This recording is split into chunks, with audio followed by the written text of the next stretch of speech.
Bonjour et merci de vous pencher sur cette vidéo. Je m'appelle Jérôme Bois, je suis interne dans le service d'ORL du CHU de Caen et j'ai réalisé ce travail sous la supervision du docteur Patron qui est le PH référent de rhinologie dans notre service.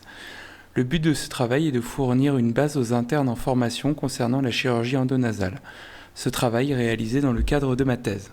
Cette vidéo portera sur la lecture du scanner préopératoire. Nous rappelons que celui-ci doit normalement être réalisé en dehors d'une période de sinusite aiguë, après administration d'un décongestionnant nasal et après mouchage. Il se doit d'être examiné en fenêtre osseuse, en coupe axiale, coronale et sagittale. Pour commencer, nous ferons un tour d'horizon du logiciel Auros, disponible sur Mac. Ensuite, nous établirons une checklist du scanner préopératoire inspirée de la littérature qui permettra avec un peu d'habitude et de pratique de ne passer à côté d'aucune anomalie potentiellement dangereuse. Pour finir, nous proposerons un moyen mnémotechnique afin de systématiser votre analyse du scanner. À Caen, nous utilisons le logiciel Auros qui est disponible sur Mac depuis longtemps. Il est désormais également disponible sur PC nécessitant un petit surcoût.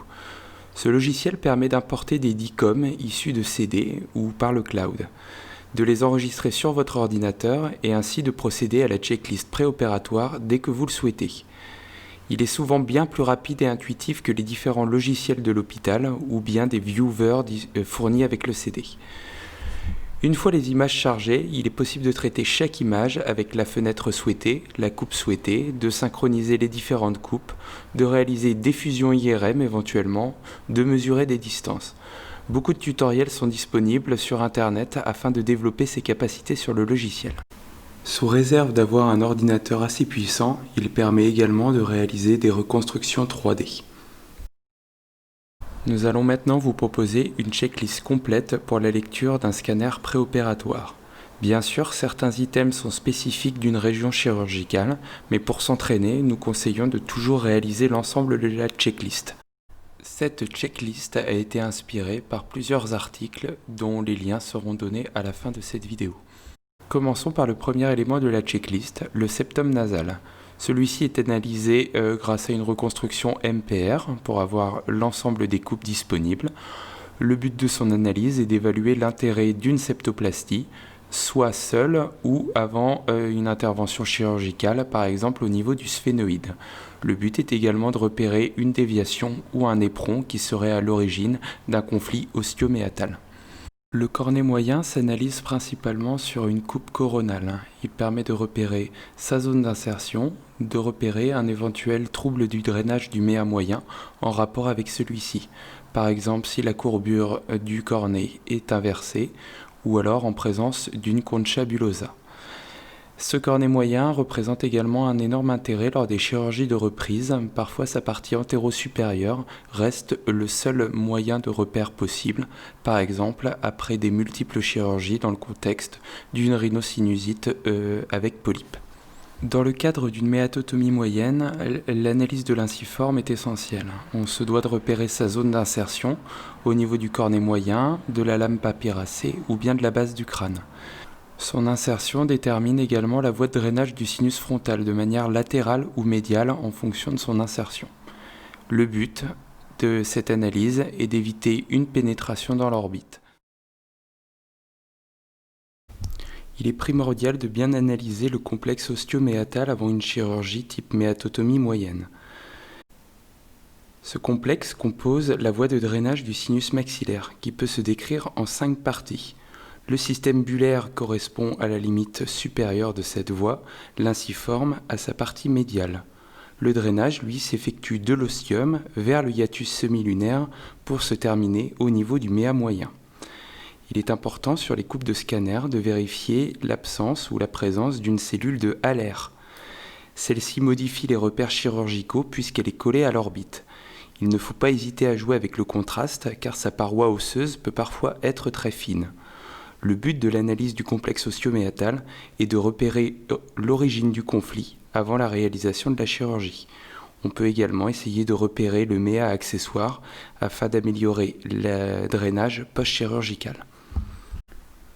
L'analyse du sinus maxillaire permet d'éliminer la présence d'un nerf infraorbitaire déhiscent.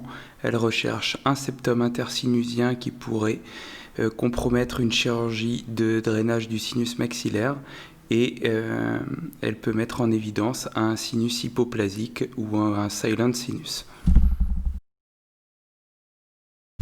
Quand on analyse l'ethmoïde antérieur, il faut faire bien attention à la taille de la bulle ethmoïdale.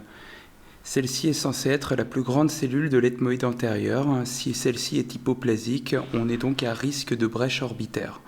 On fait également attention aux cellules supraorbitaires qui peuvent déplacer l'artère ethmoïdale en arrière et vers le bas et ainsi masquer le sinus frontal et risquer une lésion de celle-ci. Le but de l'analyse est donc de déterminer la facilité d'exposition du sinus frontal et d'évaluer la taille de la bulle. La lame basale correspond à la racine cloisonnante du cornet moyen qui s'attache sur la lame papyracée. Parfois, elle s'attache dans le sinus maxillaire, le séparant de haut en bas. Lors d'une chirurgie de reprise, il peut s'agir d'un repère important. Lorsque l'on examine l'ethmoïde postérieur, il peut être intéressant de mesurer la distance entre le toit ethmoïdal et la limite supérieure du sinus maxillaire pour se donner une idée de l'importance de dissection avant d'arriver à celui-ci. En arrière, il faut faire bien attention à la cellule d'Onodi qui est présente chez 3 à 14% de la population. Si le septum intersinusien est oblique ou horizontal, cela peut être un signe précurseur de cellules d'Onodi. On évalue également la continuité régulière entre le toit ethmoïdal postérieur et le toit du sinus phénoïde. Au total, son analyse permet d'évaluer la hauteur du toit par rapport au plafond du sinus maxillaire et éviter une lésion du nerf optique en cas de cellule d'Onodi, ainsi qu'une brèche s'il y a une différence de hauteur du toit entre le sphénoïde et l'ethmoïde. Le sinus phénoïdal est toujours examiné avec soin, notamment en raison des structures à risque proches de celui-ci, telles que la carotide interne ou bien les nerfs optiques. On examine toujours si le septum est attaché sur l'un de ces éléments, s'il existe une déhiscence de l'un de ces éléments, ou bien une hyperpneumatisation à leur contact, qui peut faire bomber ces éléments au niveau du sinus et risquer leur lésion pendant la chirurgie. Enfin, on effectue toujours un repérage du récessus sphénoïdal sur coupe axiale ou parasagittale. L'analyse de la base du crâne antérieur s'effectue toujours en coupe coronale. On évalue l'indice de Kéros, la symétrie de hauteur du toit, ainsi que l'angulation de la fovea ethmoïdalis. Toute asymétrie peut mener à une brèche de la base du crâne. La précision de cette analyse permet d'éviter toute brèche par absence de symétrie pendant le geste. On peut également déterminer l'angulation entre l'orbite et la base du crâne, qui est environ de 90 degrés. Cette analyse est intéressante lors de la réalisation de l'ethmoïdectomie. On doit toujours repérer l'artère ethmoïdale antérieure. Son bec osseux, déterminant son origine, est situé sur la partie supéromédiale du mur de la lame papyracée. Il s'agit de l'endroit le plus fin de la base du crâne et donc le plus fragile. Il faut être particulièrement prudent lors de la dissection de celui-ci. Il faut rechercher une déhiscence de celle-ci causée par la présence de cellules supraorbitaires. Le but, si cette déhiscence est présente, est de réaliser une coagulation rapide afin d'éviter un hématome intraorbitaire ou une hémorragie péropératoire. Son étude se fait sur coupe coronale.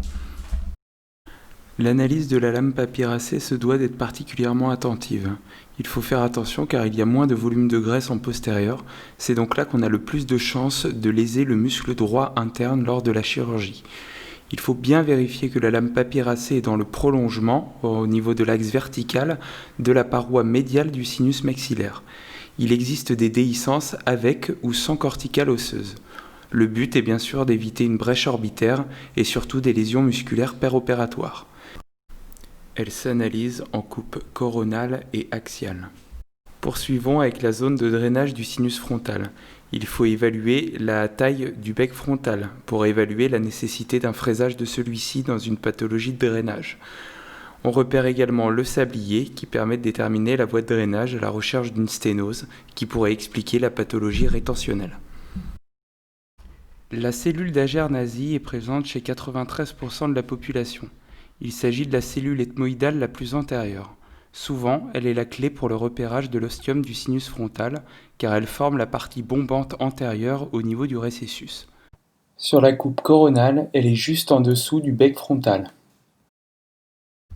Il y a plusieurs éléments à analyser sur un scanner au niveau du sinus frontal. On peut d'abord déterminer l'épaisseur du plancher du sinus frontal. On peut également, sur la coupe coronale, repérer l'épaisseur de l'ethmoïde antérieur. On se doit de vérifier l'intégrité des parois osseuses, l'éventuelle extension latérale de la pathologie sinusienne qui pourrait nécessiter un apport externe en complément de l'abord endonasal, et enfin la position de la paroi intersinusienne. Récemment, la classification de Kuhn des cellules ethmoïdales pneumatisées au niveau du sinus frontal a été mise à jour par la classification de l'IFAC que je vous invite à lire. Poursuivons par l'analyse des limites osseuses. Pour cela, on doit utiliser une fenêtre osseuse spécifique dans les 3 plans du scanner.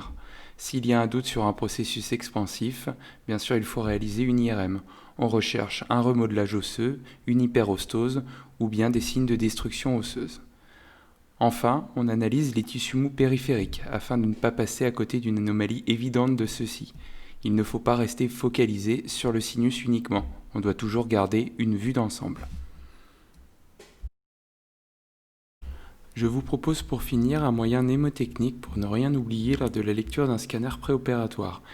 Il regroupe les 6 items que nous jugeons les plus importants avant une chirurgie.